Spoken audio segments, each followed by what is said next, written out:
সন্ধ্যার পরের কাজে কিছু ভিডিও ফুটেজ দেখাই, চলো তাহলে। কাপড় ধুতে নাকি বেশি পানি নাড়া হয়, আসলে কি তাই?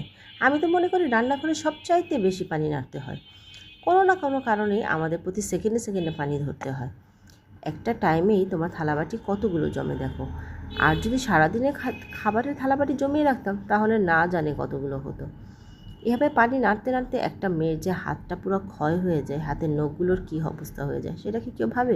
আমাকে চুলের মধ্যে মেথি লাগাতে বলে, পুরো বাড়ি ভর্তি নাকি আমার চুল পড়ে থাকে। সেই সময় কি আর আছে? অনেকে আছে আবার পানি খেয়ে পানির বটলের এই ক্যাপটা পর্যন্ত লাগায় না। আমার না অন্যকে কষ্ট দিতে ইচ্ছে করে না। এই যে রূপচর্চা থেকে শুরু করে বা এই টাইপের কোনো কাজ বলবো অন্যজনকে করে দিতে আমার জন্য, এটা কি আর সম্ভব? আমার খুব গায়ে লাগে। আমি মনে হয় যতক্ষণ অন্যজনকে কষ্ট দেবো এর থেকে ভালো আমি নিজেই করে নেই।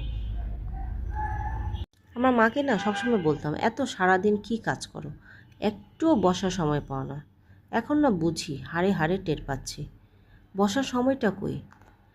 আমরা যে এখন ইয়াং, অথচ তারপরও তো ধরতে গেলে অর্ধেক বুড়োই হয়ে গিয়েছি। কিসের আর ইয়াং রয়ে গেলাম? কাজ করতে করতে একটা মেয়েকে আর ইয়াং রয়ে যায়?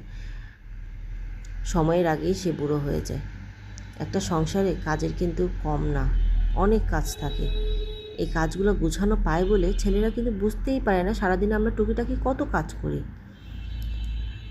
আমি এখন কষ্টটা বুঝতে পারি যে আমার মা একটা সময় কতটা কষ্ট করত, কত কাজ করত। অথচ আমরা, আমাদের মতো অনেক মেয়েরাই আছে, অনেকে হয়তো মাকে হেল্প করে, অনেকে আবার আছে দেখা যায় বসে থাকে বাট কোনো হেল্প করবে না, মাকে শুধু আমরা অর্ডার করে যাই। তাই না? সময় থাকতে মাকে সাপোর্ট করো, মার কাজে হাত বুলাও, তাহলে দেখবে মা ভালো থাকবে। ভিডিওটা ভালো লাগলে অবশ্যই লাইক কমেন্ট করো।